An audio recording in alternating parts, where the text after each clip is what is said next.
Good morning guys, welcome to dream journey blog. ಹೇಗಿದ್ದೀರಾ ನೀವೆಲ್ಲರೂ? ನಾನು ಚೆನ್ನಾಗಿದ್ದೀನಿ, ನೀವು ಕೂಡ ಚೆನ್ನಾಗಿದ್ದೀರಾ ಅಂತ ಭಾವಿಸ್ತೀನಿ. ಇವತ್ತು ನಾನು ಬೆಳಿಗ್ಗೆ ಬೆಳಿಗ್ಗೆ ಮಾಡ್ತಾ ಇರುವ ವಿಡಿಯೋ.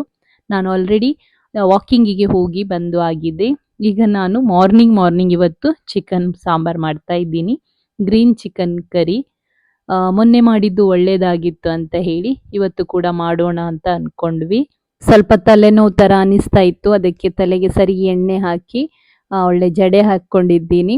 ಸೊ ಇಲ್ಲಿ ಆನಿಯನ್ ಆಲ್ರೆಡಿ ನಾನು ಫ್ರೈ ಮಾಡ್ಲಿಕ್ಕೆ ಇಟ್ಟಿದ್ದೀನಿ.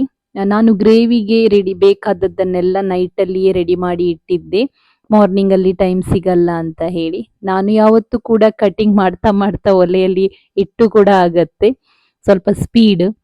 ನಾನು ಎಷ್ಟು ಮಾಡಿದ್ರು ಕೂಡ ದಪ್ಪನೇ ಆಗ್ತಾ ಇದ್ದೀನಿ, ವೇಟ್ ಗೇನ್ ಆಗ್ತಾನೆ ಇದ್ದೀನಿ, ಹೇಗೆ ಅಂತ ಗೊತ್ತಿಲ್ಲ. ಫುಡ್ ಕಂಟ್ರೋಲ್ ಮಾಡ್ತಾ ಇಲ್ಲ, ನಾನು ನಾರ್ಮಲ್ ಫುಡ್ಡೇ ತಿಂತಾ ಇರೋದು. ಬಟ್ ಇಷ್ಟು ವಾಕಿಂಗ್ ಅದು ಇದು ಮಾಡಿ ನನಗೆ ಸುಸ್ತಾಗಿ ಹೋಗಿದೆ, ಅದಕ್ಕೆ ಈಗ ನಾನು ತಲೆಯೇ ಹಾಳು ಮಾಡ್ಕೊಳ್ತಾ ಇಲ್ಲ. ಇಲ್ಲಿ ನಮ್ಮ ಕರಿ ಆಗಿದೆ, ಬಟ್ ನನಗೆ ಅಷ್ಟು ಇಷ್ಟ ಆಗಿಲ್ಲ ಮೊನ್ನೆ ಮಾಡಿದಷ್ಟು. ಮೊನ್ನೆ ಅರ್ಜೆಂಟಿಗೆ ಮಾಡಿದ್ದಲ್ಲ, ಅದಕ್ಕೆ ಅದು ಒಳ್ಳೇದಾಗಿತ್ತು. ಪುರ್ಸತ್ತಲ್ಲಿ ಮಾಡಿದ್ರೆ ಅದು ಯಾವತ್ತೂ ಕೂಡ ಒಳ್ಳೇದಾಗಲ್ಲ. ಈ ಎಕ್ಸ್ಪೀರಿಯನ್ಸ್ ನಿಮಗೆ ಕೂಡ ಇರ್ಬೋದು. ಒಂದು ಸಲ ಮಾಡಿದ ವಸ್ತು ಅರ್ಜೆಂಟಿಗಂತ ಮಾಡಿದ್ದು ಒಳ್ಳೇದಾಗೋದು, ಮತ್ತೆ ಪುರ್ಸತ್ತಿಂದ ಚೆನ್ನಾಗಿ ಮಾಡಿದ ದಿನ ಅದು ಅಷ್ಟು ನನಗೆ ಇಷ್ಟ ಆಗಿಲ್ಲ. ಮತ್ತೆ ನೆಕ್ಸ್ಟ್ ನನ್ನ ಇಲ್ಲಿ ಹಸ್ಬೆಂಡ್ ಎಕ್ಸಸೈಸ್ ಮಾಡ್ತಾ ಇದ್ದಾರೆ. ಅವರಿಗೆ ಒಂದೊಂದು ದಿನ ಒಂದೊಂದು ಎಕ್ಸಸೈಸ್ ಇರುತ್ತೆ ಐ ಥಿಂಕ್. ಸೊ ಅವರು ಅದನ್ನ ಮಾಡ್ತಾ ಇದ್ರು, ಕೋಲು ತಗೊಂಡು. ಅವ್ರದ್ದು ಕೈ ಫುಲ್ ಮೇಲೆ ಹೋಗ್ಬೇಕಂತೆ, ಅಲ್ಲಿ ತನಕ ಅವರು ಫಿಸಿಯೋಥೆರಪಿ ಮಾಡಿಸ್ಬೇಕಂತೆ. ಅವ್ರಿಗೀಗ ಇಷ್ಟು ಹೋಗತ್ತೆ, ಅದರ ಮೇಲೆ ಹೋಗಲ್ಲ. ನೆಕ್ಸ್ಟ್ ನಾನು ರೆಡಿಯಾಗಿ ಕೆಲಸಕ್ಕೆ ಹೋಗುವ ಮೊದಲು ನೂತನಿಗೆ ಹೋಗಿ ಬಂದೆ. ನೂತನಲ್ಲಿ ನನಗೆ ಒಂದು ಸಾಕ್ಸ್ ಆಗ್ಬೇಕಿತ್ತು ಮಗನಿಗೆ. ಮಗನ ಸ್ಕೂಲ್ ಸಾಕ್ಸ್ ಸ್ವಲ್ಪ ಟೈಟ್ ಆಗತ್ತೆ, ಸೊ ಅದಕ್ಕೆ ಅವ್ರು ಹೇಳಿದ್ದಾರೆ ಬ್ಲ್ಯಾಕ್ ಹಾಕಿ ಈಗ ಅರ್ಜೆಂಟಿಗೆ ಅಂತ ಹೇಳಿ. ಸೊ ಅದನ್ನು ನೋಡ್ಲಿಕ್ಕೆ ಹೋಗಿದ್ದೆ. ಮತ್ತೆ ಅಲ್ಲಿ ಸೈಜ್ ಸಿಕ್ಕಿಲ್ಲ ನನಗೆ. ನಾನು ಅಲ್ಲಿಂದ ಮತ್ತೆ ನವನೀತಿಗೆ ಹೋಗಿ ಒಂದು ಸಾಕ್ಸ್ ತಗೊಂಡ್ ಬಂದೆ. ಒಂದೇ ತಗೊಂಡ್ ಬಂದೆ, ಅದಂದ್ರೆ ಅಳತೆ ಗೊತ್ತಾಗಿಲ್ಲ ನನಗೆ ಅಷ್ಟು. ಒಂದು ವೇಳೆ ಸರಿ ಆದ್ರೆ ಮತ್ತೆ ತಗೊಂಡ್ ಬರ್ಬೋದಲ್ಲ ಅಂತ ಹೇಳಿ. ನೆಕ್ಸ್ಟ್ ಇಲ್ಲಿ ಒಂದು ಹೇರ್ ಕಟ್ ಇತ್ತು, ಅದು ಡೊನೇಷನ್ಗೆ ಕೊಟ್ಟ ಹೇರ್, ಕ್ಯಾನ್ಸರ್ ಗಳಿಗೆ ನಾವು ಪುತ್ತೂರಿಗೆ ಕಳಿಸೋದು. ಹೀಗೆ ತುಂಬಾ ಜನ ಡೊನೇಟ್ ಮಾಡ್ತಾರೆ ಹೇರ್ ಅನ್ನ. ನಿಮಗೂ ಕೂಡ ಯಾರಿಗಾದ್ರೂ ಡೊನೇಟ್ ಮಾಡ್ಲಿಕ್ಕಿದ್ರೆ ಮಾಡ್ಬೋದು. ಮಾಡ್ಲಿಕ್ಕಿದ್ದವರು ಮಾತ್ರ ಒಂದು 3 to 4 ಟೈಮ್ಸ್ ಶಾಂಪೂ ಹಾಕಿ ಚೆನ್ನಾಗಿ ವಾಶ್ ಮಾಡಿ ಅದರ ನಂತರ ಕೊಟ್ಟಿದ್ರೆ ಒಳ್ಳೇದು. ಇಲ್ಲ ಅಂದ್ರೆ ಅದು ಅವರಿಗೆ ಯೂಸ್ ಇಲ್ಲ. ಸೊ ಇದು ಚೆನ್ನಾಗಿತ್ತು, ವಾಶ್ ಮಾಡಿದ್ರು. ಸೊ ನಾವು ಅದನ್ನ ಕೊರಿಯರ್ ಮಾಡೋದು. ಹೇರ್ ಕೊಡ್ಲಿಕ್ಕೆ ಇದ್ದವರಿಗೆ ಅಟ್ಲೀಸ್ಟ್ 12 ಇಂಚಸ್ ಆದ್ರೂ ಇರಬೇಕು. ನೆಕ್ಸ್ಟ್ ಇಲ್ಲಿ ಅವರು ಶಾರ್ಟ್ ಮಾಡಿದ್ರು, ಈ ತರ ಕಾಣಿಸ್ತಾ ಉಂಟು ಸೆಟ್ಟಿಂಗ್ ಆದ ನಂತರ. ಐ ಥಿಂಕ್ ಅವರು ಬಟರ್ಫ್ಲೈ ಹೇರ್ ಕಟ್ ಏನೋ ಮಾಡಿದ್ರು. ಚೆನ್ನಾಗಿ ಕಾಣಿಸ್ತಾ ಇತ್ತು ಅವರಿಗೆ ಶಾರ್ಟ್ ಹೇರ್. ನನಗೆ ಶಾರ್ಟ್ ಹೇರ್ ಜಾಸ್ತಿ ಇಷ್ಟ ಲಾಂಗ್ ಹೇರ್ಗಿಂತ. ನೆಕ್ಸ್ಟ್ ಇಲ್ಲಿ ನಾನು 2 ಪ್ಯಾಕೆಟ್ಸ್ ಗಳನ್ನ ರೆಡಿ ಮಾಡಿದ್ದೀನಿ ನನ್ನ ಅಕ್ಕ ಮತ್ತು ತಂಗಿಯ ಮಕ್ಕಳಿಗೆ. 2 ಹೆಣ್ಣು ಮಕ್ಕಳ ಗಾಡ್ ಮದರ್ ನಾನು. ಒಬ್ಬಳು ದೊಡ್ಡವಳು ಈವಾ ಅಂತ. ಅವಳು ಎಲ್ಲ ವಿಡಿಯೋಸ್ ಅನ್ನ ನನ್ನದು ನೋಡ್ತಾಳೆ, ಅವಳಿಗೆ ಕಾಣಿಸತ್ತೆ ಅಂತ ಹೇಳಿ ಓಪನ್ ಮಾಡಿ ತೋರಿಸಿಲ್ಲ, ಅವಳಿಗೆ ಸರ್ಪ್ರೈಸ್ ಇರ್ಲಿ ಅಂತ ಹೇಳಿ. ಐಟಮ್ಸ್ ತುಂಬಾ ಫಾಸ್ಟ್ ಆಗಿ ಮೂವ್ ಆಗ್ತಾ ಇತ್ತು ಮಕ್ಕಳದ್ದು, ನನಗೆ ಅವರಿಗೆ ಕೊಡ್ಲಿಕ್ಕೆ ಬೇಕಿತ್ತು. ಸೊ ನಾನು ಅದನ್ನ ಬೇಗವೇ ಸ್ವಲ್ಪ ಸ್ವಲ್ಪ ತೆಗೆದಿಟ್ಕೊಂಡೆ. ನೆಕ್ಸ್ಟ್ ನಾನು ಮನೆಗೆ ಬಂದಿದ್ದೆ ಮಧ್ಯಾಹ್ನದ ಊಟಕ್ಕೆ. ನಮ್ಮದೆಲ್ಲ ಊಟ ಆಗಿದೆ. ಅತ್ತೆಗೆ ನಮ್ಮ ಮಗ ಹೇಳಿ ಹೋಗಿದ್ದ ನನಗೆ ಪೋರ್ಕ್ ಮಾಡಿ ಇಡಿ ಅಂತ ಹೇಳಿ. ಅವನಿಗೆ ತುಂಬಾ ಇಷ್ಟ ಪೋರ್ಕ್. ಬೆಳಿಗ್ಗೆ ಹೇಳಿ ಇಟ್ಟು ಹೋಗಿದ್ದ, ಅತ್ತೆಗೆ ಮರ್ತು ಹೋಗಿದೆ. ಸೊ ಅವ್ರೀಗ ಫಾಸ್ಟ್ ಮಾಡ್ತಾ ಇದ್ದಾರೆ, ಯಾಕಂದ್ರೆ ಅವನು ಪ್ರೀತಿಯಿಂದ ಹೇಳಿ ಹೋಗಿದ್ದ ಅಲ್ಲ. ಈಗ 3 ಗಂಟೆ ಸಾಧಾರಣ ಆಗಿದೆ, ಅವನು 4-4:15 ಒಳಗೆ ಬರ್ತಾನೆ. ಅವರಿಗೆ ನೆನಪಿರ್ಲಿಲ್ಲ ಐ ಥಿಂಕ್. ನಾನು ನೆನಪು ಮಾಡಿದಾಗ ಅವನಿಗೆ ಮಾಡ್ಲಿಕ್ಕೆ ಇತ್ತಲ್ಲ ಅಂತ ಹೇಳಿ ಮತ್ತೆ ಅವರು ಅದನ್ನ ಮಾಡ್ಲಿಕ್ಕೆ ಈಗ ಸ್ಟಾರ್ಟ್ ಮಾಡಿದ್ದಾರೆ. ನಾನು ಮಧ್ಯಾಹ್ನ ಊಟಕ್ಕೆ ಬರುವಾಗ ಈ ತರದ್ದು ಕೋಕೋನಟ್ ಬರ್ಫಿಯನ್ನ ತಕೊಂಡ್ ಬಂದಿದ್ದೆ. ನಾನು ಚಿಕ್ಕದಿರುವಾಗ ಇದನ್ನ ತಿಂತಾ ಇದ್ದೆ, ಅಂದ್ರೆ ನಮ್ಮ ಮನೆಯಲ್ಲಿ ಮಾಡ್ತಾ ಇದ್ರು ನಮ್ಮಮ್ಮ.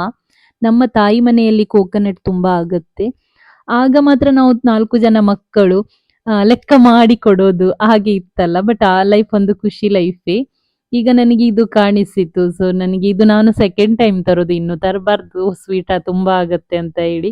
ಲಾಸ್ಟ್ ಟೈಮ್ ನೋಡಿ ನನಗೆ ಖುಷಿ ಆಯ್ತು, ಈ ತರದೆಲ್ಲ ಈಗ ಸಿಗತ್ತೆ ಅಂತ ಹೇಳಿ. ನಾನು ತಿನ್ನದೆ ತುಂಬಾ ಸಮಯ ಆಗಿತ್ತು ಕೋಕೋನಟ್ ಬರ್ಫಿ. ಇದೇ ತರ ಟೇಸ್ಟ್ ಕೂಡ ಉಂಟು, ಅಂದ್ರೆ ನಾವು ಮೊದ್ಲು ಹೇಗೆ ತಿಂತಾ ಇದ್ವಿ ಸೇಮ್ ಟೇಸ್ಟ್ ಕೂಡ ಹಾಗೇನೇ ಉಂಟು. ಇದೇ ನಮಗೆ ದೊಡ್ಡ ಸ್ವೀಟ್ ಇತ್ತು ಆ ಟೈಮಲ್ಲಿ. ಈಗ ಕಾಸ್ಟ್ಲಿ ಆಗಿದೆ, ಕೋಕೋನಟ್ ಕೂಡ ಕಾಸ್ಟ್ಲಿ ಆಗಿದೆ ಅಲ್ಲ ಈಗ. ಯಾರೆಲ್ಲ ಚಿಕ್ಕದಿರುವಾಗ ಈ ಸ್ವೀಟ್ ಅನ್ನ ತಿಂದಿದ್ದೀರಾ ಮತ್ತೆ ಈ ಸ್ವೀಟೇ ನಿಮಗೆ ತುಂಬಾ ದೊಡ್ಡದಂತ ಅನಿಸ್ತಾ ಇತ್ತು ಅಂತ ಹೇಳಿ ಕಮೆಂಟ್ ಮಾಡಿ. ನೆಕ್ಸ್ಟ್ ನಾನು ಸಲೂನಿಗೆ ವಾಪಸ್ ಬಂದೆ. ಇಲ್ಲಿ ಒಂದು ಅನ್ಬಾಕ್ಸಿಂಗ್ ವಿಡಿಯೋ ನನಗೆ ಮಾಡ್ಲಿಕ್ಕಿತ್ತು. ನಾನು ಲಾಸ್ಟ್ ಟೈಮ್ ಹೇಳಿದ ಹಾಗೆ ನಮ್ಮ ಲಕ್ಕಿ ಕೂಪನ್ಸ್ ಲಾಸ್ಟ್ ಟೈಮ್ ಮುಗ್ದಿದೆ, ಅಂದ್ರೆ ಹೇರ್ ಡ್ರೈ, ಸ್ಟ್ರೇಟ್ನರ್ ಮತ್ತು ಮೇಕಪ್ ಕಿಟ್ ಇದು. ಈ ಸಲ ನಾವು ಅಬೌವ್ 500 ಬಿಸ್ನೆಸ್ ಮಾಡಿದವರಿಗೆ ಒಂದೊಂದು ಚಿಟ್ ಕೊಡ್ತೀವಿ. ಅದರಲ್ಲಿ ಅವ್ರದ್ದು ಕಾಂಟ್ಯಾಕ್ಟ್ ನಂಬರ್ ಮತ್ತು ಹೆಸರು ಬರೆದಿಡ್ತೀವಿ. ಎವ್ರಿ ಮಂತ್ ಫಸ್ಟಿಗೆ ಆ ಡ್ರಾ ಇರುತ್ತೆ, ಅಂದ್ರೆ ಒಂದು ಚೀಟಿ ತೆಗಿತೀವಿ. ಆ ಚೀಟಿಯಲ್ಲಿ ಯಾರ ಹೆಸರು ಬರುತ್ತೆ ಅವರಿಗೆ ಹೈಡ್ರಾ ಫೇಶಿಯಲ್ ಆಗಿರುತ್ತೆ.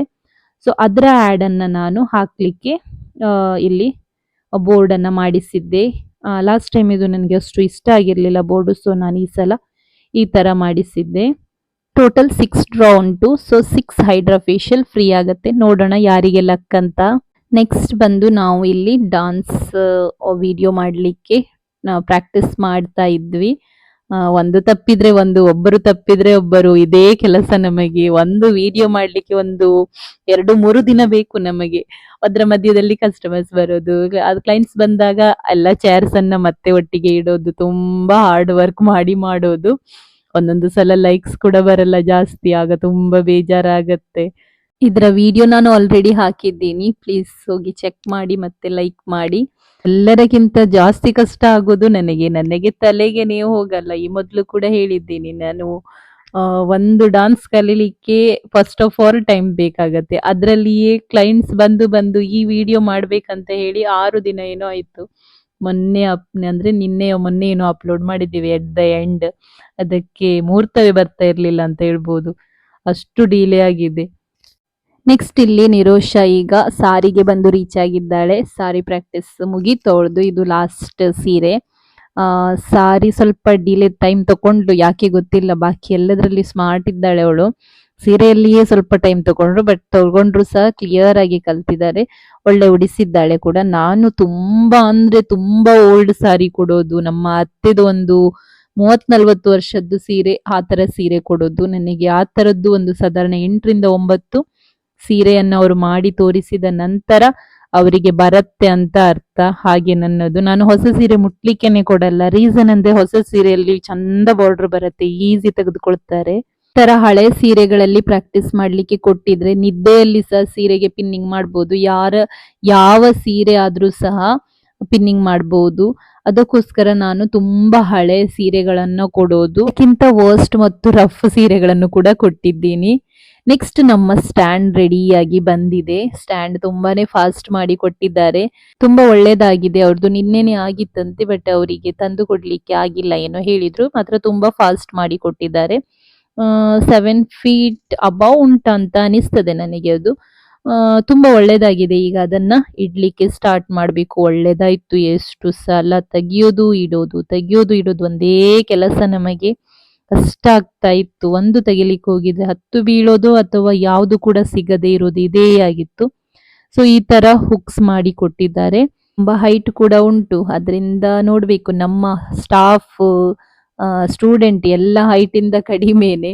ಸೊ ಅವರು ಸ್ಟೂಲ್ ಅಥವಾ ಏನಾದ್ರೂ ತಗೊಂಡು ತೆಗಿಬೇಕಷ್ಟೇ. ನೆಕ್ಸ್ಟ್ ನಾನು ಇಲ್ಲಿ ಇಡ್ತಾ ಇದ್ದೀನಿ, ಒಬ್ಬೊಬ್ರೆ ಒಂದೊಂದು ಕೊಡ್ತಾ ಇದ್ದಾರೆ. ಎಲ್ಲಿ ಇಡೋದು ಏನು ಅಂತ ನೋಡ್ತಾನೆ ಇದ್ದೀವಿ. ಒಂದು ಸಲ ಇಟ್ಟು ಆದ್ರೆ ಇನ್ನು ಮುಂದೆ ಆದ್ರೂ ಈಸಿ ಆಗ್ಬೋದು ಅಂತ ಹೇಳಿ. ಜನರಿಗೆ ನೋಡ್ಲಿಕ್ಕೆ ಸಹ ಕಷ್ಟ ಆಗ್ತಾ ಇತ್ತು, ನಮಗೆ ತೋರಿಸ್ಲಿಕ್ಕೆ ಕೂಡ ಕಷ್ಟ ಆಗ್ತಾ ಇತ್ತು.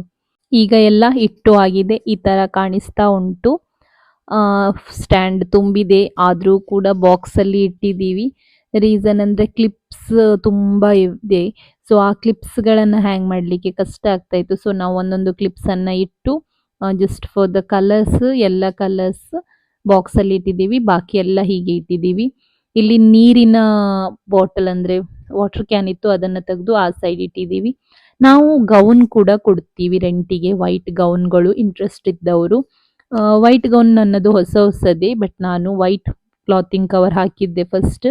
ಅದು ಡಸ್ಟ್ ತುಂಬಾ ಆಗ್ತಾ ಇತ್ತು ಅಂತ ಹೇಳಿ ಪರ್ಪಲ್ ಈ ತರ ಹಾಕಿಟ್ಟಿದ್ದೀನಿ, ಬ್ಲೂ ಕಲರ್ ಟೈಪ್ ಅಲ್ಲಿ. ಈ ತರ ಕಾಣಿಸ್ತಾ ಉಂಟು. ಈಗ ಸೆಟ್ ಮಾಡಿದ ನಂತರ ಹೈಡ್ರಾ ಫೇಶಿಯಲ್ ಅನ್ನ ಈ ತರ ಈ ಸೈಡ್ ಅನ್ನ ಶಿಫ್ಟ್ ಮಾಡಿದ್ದೀವಿ. ಅದು ಸ್ವಲ್ಪ ಹೈಡ್ ಆಗ್ತಾ ಇತ್ತು ಆ ಸೈಡ್ ಅಲ್ಲಿ. ಸೊ ಈಗ ಈ ತರ ಬಾಕ್ಸ್ ಅಲ್ಲಿ ಇನ್ನು ಕೂಡ ಸ್ವಲ್ಪ ಉಂಟು. ವೈಟ್ ಗೌನ್ ನಾವು ಫುಲ್ ಸೆಟ್ ಕೊಡೋದು, ಅದು ಕೂಡ ನಮ್ಮ ರೆಂಟ್ ತುಂಬಾ ಕಡಿಮೆ ಉಂಟು. ನೆಕ್ಸ್ಟ್ ನಾನು ಹೊರಟಿದ್ದು ಗಾಡಿ ವಾಶ್ ಮಾಡಲಿಕ್ಕೆ. ನನ್ನ ಸ್ಕೂಟರ್ ತುಂಬಾ ಮಣ್ಣಾಗಿದೆ, ನನಗೆ ನೆನಪು ಕೂಡ ಇಲ್ಲ ನಾನು ಯಾವಾಗ ವಾಶ್ ಮಾಡಿದ್ದು ಅಂತ ಹೇಳಿ. ಅದಕ್ಕೆ ಹಸ್ಬೆಂಡಿಗೆ ಹೇಳಿದೆ ನನ್ನ ಆಕ್ಟಿವಾ ವಾಶ್ ಮಾಡಿಸೋಣ, ಹಾಗೆ ಆ ಕಾರ್ ಕೂಡ ವಾಶ್ ಮಾಡಿಸೋಣ ಅಂತ ಹೇಳಿ. ಈಗ ನನ್ನ ಹಸ್ಬೆಂಡ್ ಕಾರ್ ಡ್ರೈವ್ ಮಾಡ್ತಾ ಇದ್ದಾರೆ. ಅಂದ್ರೆ ನಿನ್ನೆ ಮೊನ್ನೆಯಿಂದ ಅವರಿಗೆ ಈಗ ಡ್ರೈವಿಂಗ್ ಮಾಡ್ಲಿಕ್ಕೆ ಆಗ್ತಾ ಉಂಟು. ಸೊ ನಮ್ಗೆ ಕೂಡ ಸ್ವಲ್ಪ ಲೈಫ್ ಈಗ ಈಸಿ ಆಗಿದೆ. ನನ್ನ ಸ್ಕೂಟರ್ ನಿಲ್ಲಿಸಿದ ಕಡೆ ನಮ್ಮ ಬಿಲ್ಡಿಂಗ್ ಅಲ್ಲಿ ಯಾರು ಸೈಲೆನ್ಸರ್ ಹೊಡೆದು ಹೋಗಿದ್ದಾರೆ, ಯಾರು ಗೊತ್ತಿಲ್ಲ. ಸೊ ನಮ್ಮ ಕಾರು ಈಗ ಆಲ್ರೆಡಿ ವಾಶಿಗೆ ಬಂದಿದೆ. ಈ ತರ ಆಗಿದೆ. ನಾನು ಮೊನ್ನೆ ತೋರಿಸುವಾಗ ಸ್ವಲ್ಪ ಕತ್ತಲೆ ಇತ್ತು, ಏನು ಕೂಡ ಕಾಣಿಸ್ತಾ ಇರ್ಲಿಲ್ಲ. ಇಷ್ಟು ಗಲೀಜಾಗಿದೆ ಅಂದ್ರೆ ಅದಕ್ಕೆ ನೋಡ್ಲಿಕ್ಕೆ ಕೂಡ ಆಗ್ತಾ ಇಲ್ಲ. ಅವರಿಗೆ ಸಹ ಕಷ್ಟ ಆಗಿದೆ ವಾಶ್ ಮಾಡುವವರಿಗೆ. ನನ್ನ ಮಗನನ್ನು ಸಹ ಕರ್ಕೊಂಡು ಬಂದಿದ್ರು ವಾಶ್ ಮಾಡಿಸ್ಲಿಕ್ಕೆ. ಇರುವಾಗ ಮಗನಿಗೆ ಫಸ್ಟ್ ಟೈಮ್ ಕಾರ್ ವಾಶ್ ಮಾಡಿಸ್ಲಿಕ್ಕೆ ಐ ಥಿಂಕ್ ಕರ್ಕೊಂಡು ಬಂದದ್ದು. ಅದು ಮೇಲೆ ಹೋಗಿದೆ ಅಲ್ಲ, ಅವನಿಗೆ ತುಂಬಾ ಇಂಟ್ರೆಸ್ಟ್ ಆಗ್ತಾ ಉಂಟು. ಅದಕ್ಕೆ ಅವನು ಚೆನ್ನಾಗಿ ನೋಡ್ತಾ ಇದ್ದಾನೆ ಕಾರ್ ಮೇಲೆ ಹೋಗಿ ನಿಂತಿದೆ ಅಂತ ಹೇಳಿ. ಮತ್ತೆ ತುಂಬಾ ಟೈಮ್ ಉಂಟು ಎರಡು ಕೂಡ ವಾಶ್ ಆಗುವ ತನಕ ಅಂತ ಹೇಳಿ ಸ್ವಲ್ಪ ಹೊತ್ತು ಕೂತ್ಕೊಂಡ್ವಿ. ಬಟ್ ಅವನು ಬೇರೆ ಒಂದು ಮಗು ಇತ್ತು, ಅವನ ಮೊಬೈಲ್ ನೋಡ್ತಾ ಇದ್ದ. ಅವನಿಗೆ ನಾವು ಮೊಬೈಲ್ ಕೊಡೋದು ಈಗ ಕಡಿಮೆ ಆಗಿದೆ. ಸೊ ಅದಕ್ಕೋಸ್ಕರ ಅವನಿಗೆ ಏನಾದ್ರೂ ಮುಂದೆ ಕರ್ಕೊಂಡೋಗಿ ಏನಾದ್ರೂ ತೆಗಿಸಿ ಕೊಟ್ಟು ಆದ್ರೂ ಟೈಮ್ ಪಾಸ್ ಮಾಡೋಣ ಅಂತ ಹೇಳಿ ಈಗ ನಡ್ಕೊಂಡು ಹೋಗ್ತಾ ಇದ್ದೀವಿ. ನಾವು ಬಸವನಗುಡಿಯಲ್ಲಿ ಕೊಟ್ಟಿದ್ದು ವಾಶಿಗೆ. ಸೊ ಮುಂದೆ ಮುಂದೆ ಹೋಗಿದ್ರೆ ಏನು ಕೂಡ ಇರ್ಲಿಲ್ಲ ಅಲ್ಲಿ. ಐ ಥಿಂಕ್ ಅಲ್ಲಿ ಚಿಕ್ಕ ರೆಸ್ಟೋರೆಂಟ್ ಅಂತ ಹೇಳಿದ್ರೆ ಒಂದೇ ಉಂಟು, ಬೇರೆ ಏನು ಕೂಡ ಇರ್ಲಿಲ್ಲ. ಲಾಸ್ಟ್ ನಮಗೆ ಇಲ್ಲಿ ಒಂದು ಪೋಡಿ ಏನೋ ಸಿಕ್ಕಿತು, ಅವನು ತಿಂದಿಲ್ಲ, ಅವನಿಗೆ ಬೇಡ ಅಂತೆ. ಮತ್ತೆ ಅವನೊಂದು ಜ್ಯೂಸ್ ಏನೋ ತಗೊಂಡ. ಮತ್ತೆ ಮಕ್ಕಳಿಗೆ ಹಾಗೇನೆ ಅಲ್ಲ, ಈ ತರದ್ದೇ ಬೇಡಾದ ವಸ್ತುಗಳೇ ಕಾಣಿಸೋದು, ಬೇಕಾದ ವಸ್ತು ಅವರಿಗೆ ಎಲ್ಲಿ ಕಾಣಿಸ್ಲಿಕ್ಕೆ. ಮತ್ತೆ ಒಂದು ಬಿಸ್ಕಿಟ್ ತಗೊಂಡು, ಈಗ ನಾವು ಎಲ್ಲದರದ್ದು ವಿಡಿಯೋ ತೆಗಿಯೋದ್ರಿಂದ ನನಗೆ ಹೇಳೋದು ಅವನು, ಮಮ್ಮ ಬಿಸ್ಕಿಟದ್ದು ವಿಡಿಯೋ ಮಾಡಿಲ್ಲ ನೀನು ಅಂತ ಹೇಳಿ. ನನಗೆ ಅದಕ್ಕೆ ಖುಷಿ ಆಯ್ತು. ಅದಕ್ಕೆ ಅವನ ಒಂದು ಬಿಸ್ಕಿಟ್ ಇದು ಕೂಡ ವಿಡಿಯೋ ತಗೊಂಡು ನಾವು ಕಾಫಿ ಕುಡಿದು ಅಲ್ಲಿಂದ ಹೊರಟ್ವಿ. ಇದು 2 days ಇದು ವಿಡಿಯೋ ಆಗಿರುತ್ತೆ. ಇದು ಸಂಡೇದು ವಿಡಿಯೋ. ನಿನ್ನೆ ಬರುವಾಗ ಲೇಟ್ ಆಯ್ತು, ಮತ್ತೆ ಮಲಗಿದ್ವಿ ಊಟ ಮಾಡಿ. ಇದು ಸಂಡೇ ಮಾರ್ನಿಂಗ್ ನಾವು ಚರ್ಚಿಗೆ ಹೋಗಿ ವಾಪಸ್ ಬರುವಾಗ ತೆಗ್ದ ವಿಡಿಯೋ. ನಾವು 6:30ಗೆನೆ ಮಾಸಿಗೆ ಜಾಸ್ತಿ ಹೋಗೋದು. 6:30 ಪೂಜೆಗೆ ಹೋಗಿದ್ರೆ ನಮಗೆ ಈಸಿ ಆಗತ್ತೆ. ರೀಸನ್ ಅಂದ್ರೆ ಸಂಡೇಗೆ ನಮ್ಮ ಮನೆಯಲ್ಲಿ ಎಲ್ಲ ಕೆಲಸದವರು ಬರೋದು ಜಾಸ್ತಿ, ತೋಟದ್ದು ಮನೆದು ಎಲ್ಲ ಮನೆ ಕ್ಲೀನಿಂಗ್ನವರು ಜಾಸ್ತಿಯಾಗಿ ಸಂಡೇಯೇ ಬರೋದು. ಸೊ ಅದರಿಂದ ನಾವು ಬೇಗ ಚರ್ಚಿಗೆ ಹೋಗಿ ಬಂದು ಬಿಡ್ತೀವಿ. ಇವತ್ತು ನೀತ ಬಂದಿಲ್ಲ ನಮ್ಮ ಜೊತೆಗೆ. ನೀತನಿಗೆ ಸ್ವಲ್ಪ ಹುಷಾರಿರ್ಲಿಲ್ಲ, ಅದಕ್ಕೆ ಅವಳು ಡೋಲೋ ತಗೊಂಡು ಮಲಗ್ತೀನಿ ಅಂತ ಹೇಳಿದ್ಲು. ಸೊ ಅವಳನ್ನ ಬಿಟ್ಟು ಬಂದದ್ದು. ಅವನಿಗೆ ಸರಿಯಾಗಿ ಜೋರ್ ಮಾಡಿ ಬ್ರೇಕ್ಫಾಸ್ಟಿಗೆ ಕೂರಿಸಿದ್ದು. ನಮ್ಮದೆಲ್ಲದು ಬ್ರೇಕ್ಫಾಸ್ಟ್ ಎಲ್ಲ ಆಗಿದೆ. ನಾ ಅತ್ತೆ ಮತ್ತು ಹಸ್ಬೆಂಡ್ ಕೆಲಸದವರ ಹಿಂದೆ ಬಿದ್ದಿದ್ದಾರೆ. ಮತ್ತೆ ಇವನು ಬ್ರೇಕ್ಫಾಸ್ಟ್ ಮಾಡದೆ ಹೊರಗೆ ಅವರ ಹಿಂದೆನೇ ಓಡಾಡ್ತಾ ಇದ್ದ. ಸೊ ಬ್ರೇಕ್ಫಾಸ್ಟ್ ಮಾಡಿಲ್ಲ ಅಂತ ಹೇಳಿ ಜೋರ್ ಮಾಡಿದ್ದಕ್ಕೆ ಈಗ ಅಲ್ಲಿ ಬಿದ್ಕೊಂಡು ತಿಂತಾ ಇದ್ದಾನೆ. ಹೇಗಾದ್ರೂ ಮಾಡಿ ತಿಂದಿ ಅಂತ ಹೇಳಿ ಬಿಟ್ಟೆ ನಾನು ಬೇಗ ಅಡಿಗೆ ಮತ್ತು ಬ್ರೇಕ್ಫಾಸ್ಟ್ ಇದು ಕೆಲಸ ಮಾಡ್ಕೊಂಡೆ. ಕೆಲಸಕ್ಕೆ ಬಂದವರಿಗೆ ಸಜ್ಜಿಗೆ ಒಂದು ಮಾಡ್ಕೊಂಡಿದ್ದೆ. ಬ್ರೇಕ್ಫಾಸ್ಟ್ ಆಗಿದೆ ವರ್ಕರ್ಸ್ ಇದೆಲ್ಲರದು. ಅಡಿಗೆ ಕೂಡ ನನ್ನದು ಫಾಸ್ಟ್ ಆಗಿದೆ. ಇಲ್ಲ ಅಂತ ಹೇಳಿದ್ರೆ ಇಡೀ ದಿನ ಅಲ್ಲಿಯೇ ಹೋಗತ್ತೆ ಅಂತ ಹೇಳಿ ನಾನು ಸಜ್ಜಿಗೆ ಮಾಡ್ತಾಗ್ಲೇ ಅಡಿಗೆ ಕೂಡ ಮಾಡ್ಕೊಂಡೆ. ಇಲ್ಲಿ ಚಿಕನ್ ಕೂಡ ಆಗಿದೆ. ನಾನು ಜಾಸ್ತಿಯಾಗಿ ಕೆಲಸದವರು ಬಂದ್ರೆ ಏನಾದ್ರೂ ಒಂದು ನಾನ್ ವೆಜ್ ಮಾಡ್ತೀನಿ. ಮನೆ ಕ್ಲಿನಿಕ್ಗೆ ಬರುವವರು ಮಾತ್ರ ವೆಜ್ ಆಗಿರೋದ್ರಿಂದ ಏನಾದ್ರೂ ಸಾಂಬಾರ್ ಆ ತರ ಮಾಡೋದು. ಬಟ್ ನಮ್ಮ ಮನೆಗೆ ಆಲ್ಮೋಸ್ಟ್ ಆಗಿ ಎಲ್ಲ ಹಿಂದಿಯವರೇ ಕೆಲಸಕ್ಕೆ ಬರೋದ್ರಿಂದ ಅವರಿಗೆ ಬೇಳೆ ಸಾಂಬಾರ್ ಆ ತರವೇ ಆಗ್ಬೇಕಾಗತ್ತೆ ಸೈಡ್ ಅಲ್ಲಿ. ನೆಕ್ಸ್ಟ್ ಇಲ್ಲಿ ನಾವು ಮ್ಯಾಜಿಕ್ ಪಾಟಿಯಲ್ಲಿಯೇ ರೈಸ್ ಮಾಡೋದು, ಅದನ್ನ ಕೂಡ ಇಟ್ಟಾಗಿದೆ.